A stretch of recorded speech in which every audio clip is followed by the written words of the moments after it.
Hello everyone, I hope all is well. My name is Marlon Cardoso and today I'm here to talk a little bit about my scientific career and about the work I'm going to present during the 24th Young Talent Award event and how I expect that this event is going to impact on my personal and academic life as a young scientist. So first things first, I obtained my bachelor degree in biological science from Universidade Católica de Brasília in 2014. And after that, I started my PhD in molecular pathology at the Faculty of Medicine in Universidade de Brasília under the supervision of Professor Octávio Luiz Franco.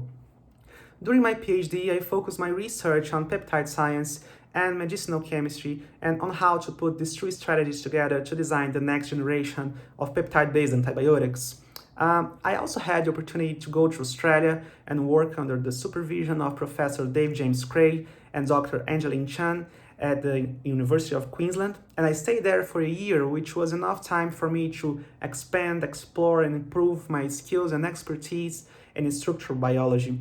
So when I returned to Brazil, I presented my final milestone, and right after that, I started working at Universidade Católica Dom Bosco as a postdoctoral research fellow and also a master's and PhD degree supervisor in our post-graduation program in biotechnology.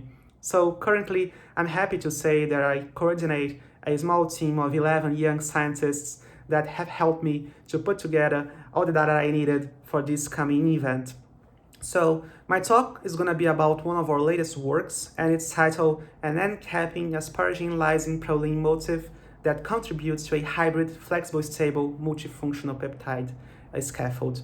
So basically, it's a proof of concept work in which we selected a 19 amino acid residues alpha helical linear peptide in which we inserted this NKP motif at positions 5 to 7, and as a result, we observe a highly flexible N-terminus region followed by the NKP motif in which the asparagine residue play a key role considering that its side chain atoms interact with the backbone atoms from the neighboring residues and therefore characterizing this region as an end-capping region. This end-capping region in turn helps stabilizing a 3 turns alpha helical segment at the C-terminal region of this peptide.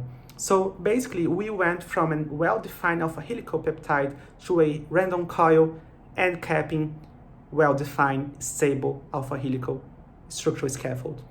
So that's why we decided to call it a hybrid, flexible, stable structural scaffold. So from the structural point of view, it was quite interesting for us how we could use only 3 amino acids to completely change the structural scaffold of the original peptide, and therefore we decided to evaluate how these changes would interfere with the peptide biological properties. And therefore, as a result, we observed that this variant containing the NKP motif displayed antibacterial, antibiofilm, anti-cancer properties, and it also decreased the bacterial load in a skin scarification mouse model.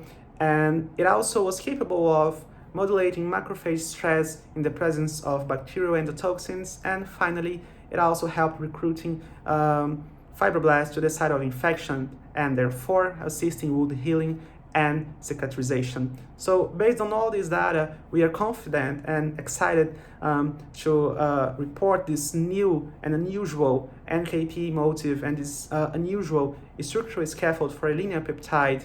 And we believe that it will help us to better understand the governing rules in terms of peptide-based drug design, especially multifunctional peptides. Finally, I'd like to thank the committee for selecting me as one of the 5 finalists for this program. It's an honor and it's a pleasure for us young scientists to have our works recognized by the scientific community.